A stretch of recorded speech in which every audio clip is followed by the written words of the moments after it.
आपके खाते में पैसा पड़ा है बट निकाल नहीं सकते। राहुल जी ऐसा थोड़ी पॉसिबल है, ऐसा थोड़ी होता है। ऐसा हो रहा है सिलिकॉन वैली बैंक में। अमेरिका का 16वां सबसे बड़ा बैंक सिलिकॉन वैली बैंक डूब चुका है। सन 2008 के क्राइसिस के बाद ये सबसे बड़ा फेलियर है। लेकिन आखिर ऐसा हुआ क्यों?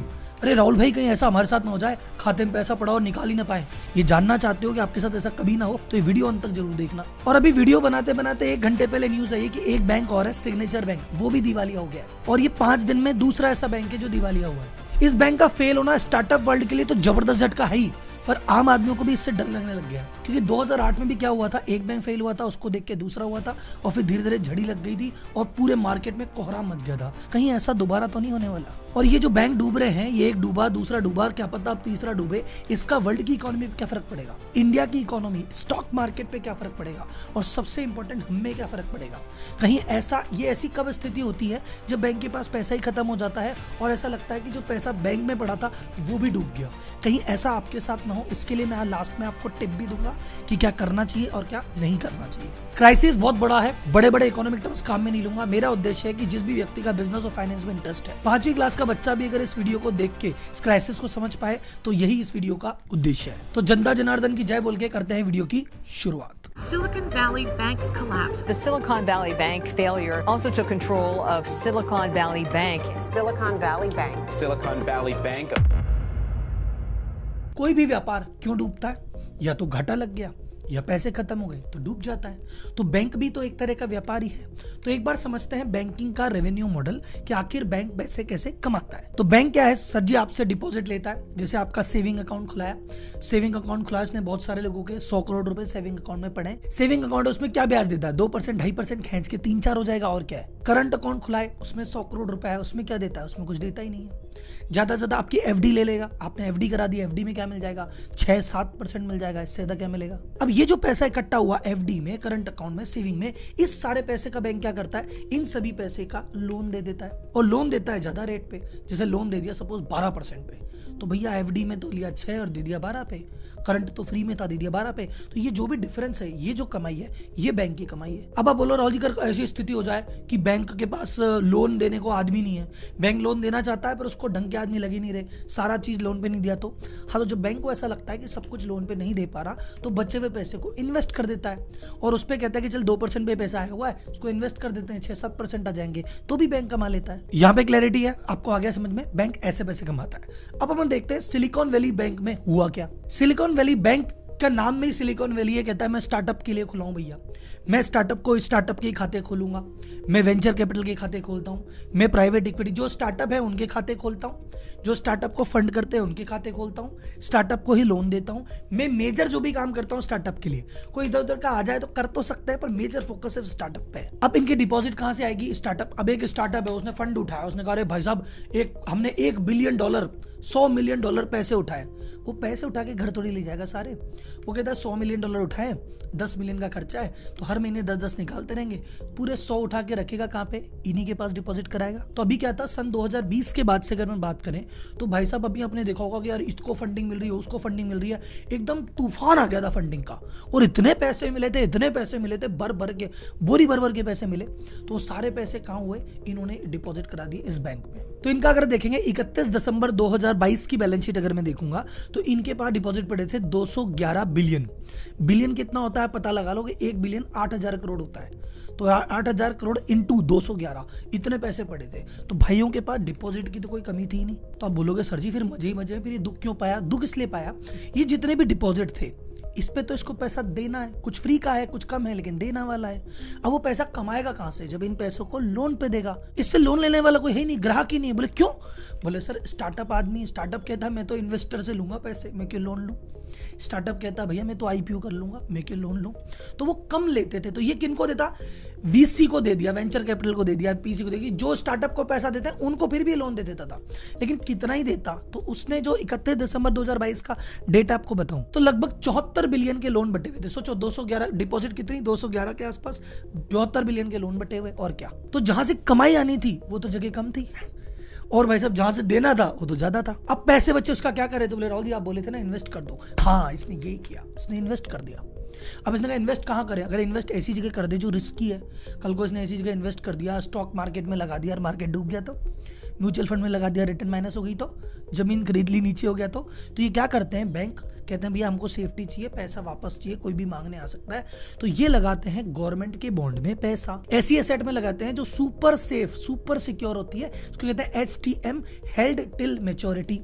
नॉर्मली इनकी मैच्योरिटी 30 साल तक जाती है कि भैया हमने इन्वेस्ट कर दिया, 30 साल बाद देखेंगे, लेकिन जो बंदी रिटर्न मिलेगी फिक्स, 1 रुपए का भी नुकसान नहीं हो सकता, एकदम सेफ में इन्होंने लगा दी। गेम समझ में आ गया। पैसा इनके पास खूब पड़ा था, लोन ज्यादा दे नहीं पा रहे थे, तो जो पैसा बचा उसको कर दिया इन्वेस्ट। अब बोलोगे राहुल जी सब कुछ सही तो चल रहा है, कांड कहाँ हुआ, कांड कहाँ से हुआ वो सुनो। कांड नंबर 1, स्टार्टअप के गेम में फंडिंग विंटर आ गया। इसका मतलब मार्केट में बहुत सारे स्टार्टअप लॉस देने लग गए, तो इसको नई फंडिंग लगभग बंद होगी। तो भी सुनते हैं ना, इसको इतने मिले, इसको इतने मिले, अब मिलने बंद हो गए, तो स्टार्टअप को पैसा मिल नहीं रहा। फिर स्टार्टअप 1-2 IPO लेके आए, इनके IPO भी पिट गए, तो भी स्टार्टअप कोई IPO भी नहीं ला रहा। लोन स्टार्टअप इसलिए नहीं ले रहा कि भैया ऐसा है कि बाजार में रेटें बहुत महंगी हो गई, यूएस ने इन्फ्लेशन को कंट्रोल करने के लिए रेटें बहुत बढ़ा दी, जहां लगभग फ्री में या 1% में मिलता था, 4-4, 5-5% रेटें हो रही है, तो इतना महंगा लोन लेना नहीं था, तो लोन उनको लेना नहीं था, IPO हो नहीं रहा था, फंडिंग कहीं आ नहीं रही थी और नई फंडिंग भी नहीं मिल रही थी, तो इन्होंने क्या किया, कोई नहीं खाते में पड़ा उसी को काम में लेंगे, तो ये सारे चले गए खाते निकालने कि दो भी पैसा दो। आप बोलोगे साला अपने पास तो है ही नहीं। अब लोन अगर जिसको बांटा है यार, वो लोन थोड़ी सारा वापस दे देगा, लोन तो EMI है, टुकड़ों में आएगा, एक साथ तो आएगा नहीं। एक साथ क्या आ सकता है, जहां तुमने इन्वेस्टमेंट लगाया उसको निकाल लो। इन्वेस्टमेंट में 100 रुपए में इन्वेस्ट किया और बाजार में भाव चल रहा होता है 105, तो 100 रुपए की चीज को 105 पे बेचते और ले आते पैसा और इनको बांट देते। लेकिन इन्होंने जो पैसा लगा रखा था वो उस समय मार्केट में नेगेटिव में चल रहा था।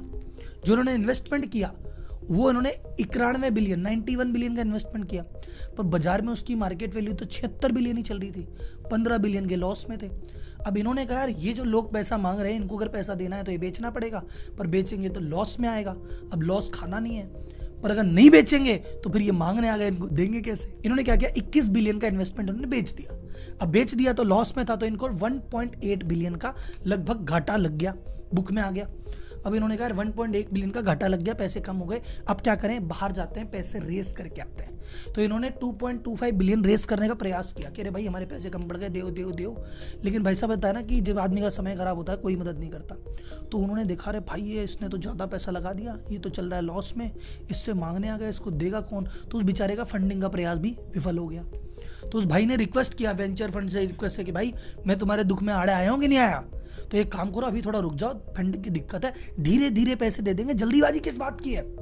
अब ये बात बोल के तो और ज्यादा पाला बोल गए कि यार इसके कोई पंगा चल रहा है, मना क्यों कर रहा है।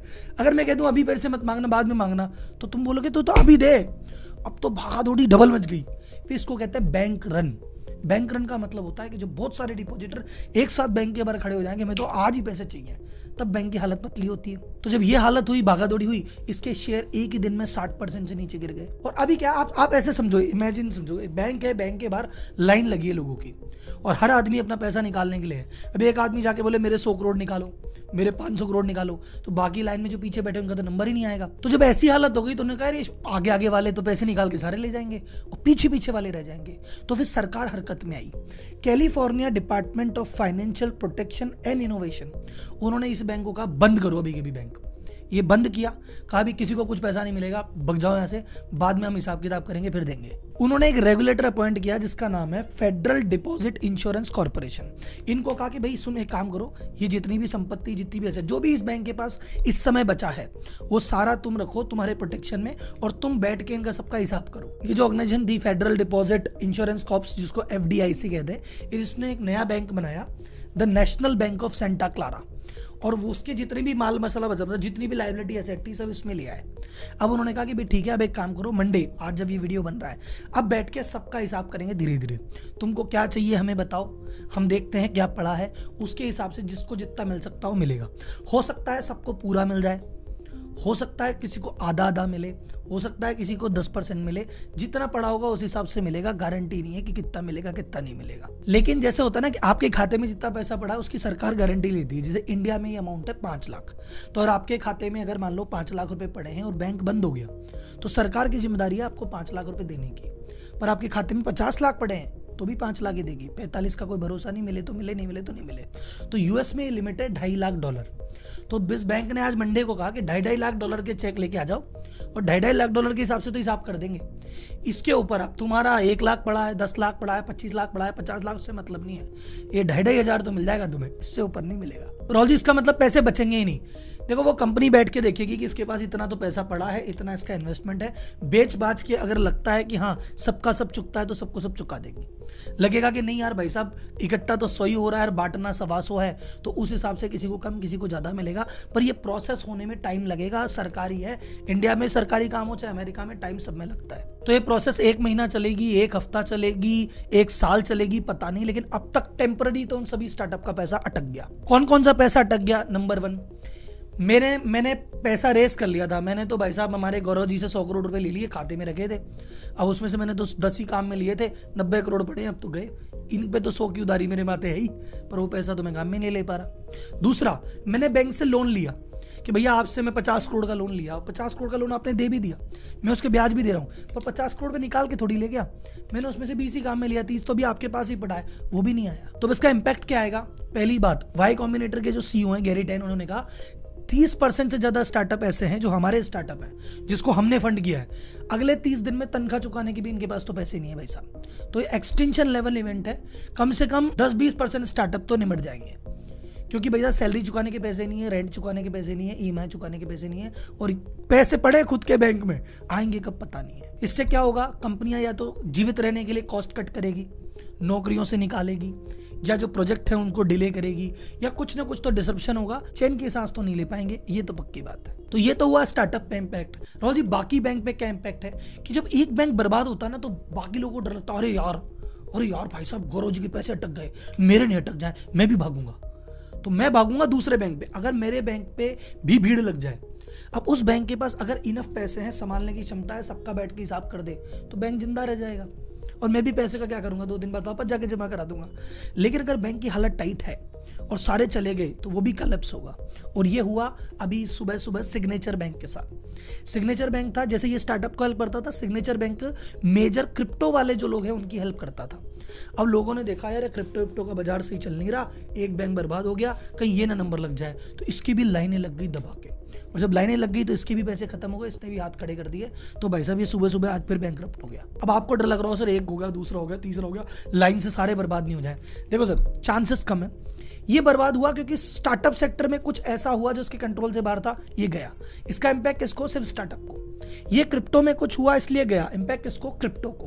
तो अभी जब तक कोई मेजर ऐसा बड़ा बैंक नहीं फेल होता जिसका हर इंडस्ट्री पे हर सेक्टर पे पकड़ है, तब तक 2008 वाली बात रिपीट नहीं होगी। ये तो जिन जिन सेक्टर के बैंक होते जाएंगे उन पे इफेक्ट आता जाएगा। तो हम तो हाथ जोड़ के यही दुआ से कर सकते हैं कि कोई मेजर बैंक पे असर अभी ना आए। अब सबसे बड़ी बात राहुल जी, हम भारतीय, हम इंडिया के लोग, हम आपके सब्सक्राइबर, हम क्या करें? आप बात सुनो, इंडिया में जब कांड हो गया, एक बार यस बैंक के साथ कांड हो गया था, DHFL के साथ कांड हो गया था। कांड होने की खूबसूरती क्या है? कांड होने के बाद सरकार एक्शन में आ जाती है, दुनिया भर के रूल बना देती है। तो ये जब विजय माल्या भागा, नीरव मोदी भागा, ये 2-4 बैंक गए, RBI हरकत में आ गई थी, बहुत सारे ऐसे स्ट्रिक्ट रूल बना दिए हैं कि भारतीय बैंकिंग व्यवस्था अभी एकदम टकाटक चल रही है, इसमें ज्यादा पैनिक की कोई जरूरत नहीं है। हमारे NPA लो चल रहे हैं, जो हमारे डूबत है वो बहुत कम चल रहे हैं, बैंक के पास लिक्विडिटी है, फालतू के कर्जे वर्जे हम देते नहीं है क्योंकि हमारे साथ ऐसी बातें हो चुकी है। लेकिन फिर भी अगर आपको अपने पैसे बचाने हैं तो नंबर 1, समय समय पे अपने बैंक की हेल्थ चेक किया कीजिए कि भाई साहब ये जरूरत से ज्यादा लोन तो नहीं बांट रहा है, ये इसके जरूरत से ज्यादा पैसे डूब तो नहीं रहे हैं, कोई बाजार में अननेसेसरी रिस्क तो नहीं ले रहा है। अगर ऐसी कोई चीजें हो रही हो तो इनसे दूर रहो। दूसरी बात, मैं ये बात कंट्रोवर्शियल बोल रहा हूं, लेकिन भाई साहब अब बोल रहा हूं कि स्मॉल बैंक से थोड़ा सा दूर रहो। दूर रहने का मतलब ये नहीं राहुल जी आप ऐसे कर रहे हो। देखो सर, मैं चाहता हूं कि भारत आगे बढ़े, और भारत आगे बढ़ने में बड़े बैंक भी आगे बढ़े, छोटे बैंक भी आगे बढ़े, कोऑपरेटिव सोसाइटी भी आगे बढ़े, MUFC बढ़े, सब आगे बढ़े। लेकिन अगर कुछ उल्टा होगा तो बड़े लोग झेल जाते हैं। SBI पे कुछ हुआ झेल जाएगा, ICICI बैंक को झेल जाएगा, किसी छोटे मोटे बैंक पे हुआ ना तो यही वाला कांड हो सकता है। तो मैं ये नहीं कह रहा कि सर छोटे बैंक को मैं सब कुछ बंद कर दूंगा, भाग जाऊंगा, छोड़ जाऊंगा, बट जहां आपको मौका मिल रहा है, जहां पे आपकी स्क्रूटनी नहीं है, पहला चांस है कि बड़े बैंक पे ध्यान दो। छोटे बैंक की आपने रिसर्च किया, आपको भरोसा है कुछ अच्छा काम कर रहा है, कर दो, आपकी इच्छा है, पर मेजर फोकस बड़े बैंक पे करो। दूसरा, आपने कहा जी बड़े बैंक पे करें, ये भी भग गया तो कोई गारंटी नहीं है। सर गारंटी तो किसी भी चीज की नहीं है, गारंटी सिर्फ एक चीज की है, मौत की, वो आनी है, बाकी किसी चीज की है नहीं। तो जो बड़ा बैंक है उसके साथ भी क्या करना है, एक खाते में एक बैंक पे 25 लाख रुपए काहे रखने, कल को बैंक डूब गया, आपने यस बैंक में 25 लाख रुपए रखे थे, डूब गया, तो भाई साहब 5 लाख से ऊपर गारंटी तो सरकार भी नहीं लेती। आएगा तो आएगा, नहीं आएगा तो नहीं आएगा। तो बेटर क्या है कि मजबूत बैंक पकड़ो, 1 पकड़ो, 2 पकड़ो, 3 पकड़ो, 4 पकड़ो, और 4 पकड़ के भाई साहब अलग अलग खातों में रखो। तो आपके पास अगर 20 लाख रुपए पड़े हैं तो एक खाते में रखने के बजाय 4 बैंक बनाओ, 4 बैंक के खाते में रखो। पहली बात, चारों तो एक साथ भागने नहीं, और चारों भाग भी गए तो इतने की 20 लाख की गारंटी तो सरकार ही ले लेगी। अब आप बोलो सर मेरे पास तो 1 करोड़ रुपए, मैं किधर रखूं? तो फिर आपको पैसे की टेंशन क्या है? 1 करोड़ नकद लेके चल रहे हो आदमी, आपको काहे की टेंशन बैंक के भगने से? मजे लो आप जिंदगी के। एक और चीज का ध्यान, इकोनॉमी खराब हो रही है, आपको वर्ल्ड में दिख गया है, इंडिया में भी दिख गया है, तो सबसे इंपॉर्टेंट चीज भैया पैसे बचा के चलो, फालतू के खर्चे करो मत। इन्वेस्टमेंट करने के लिए इक्विटी मार्केट भी टफ है, बाकी चीजें भी टफ है।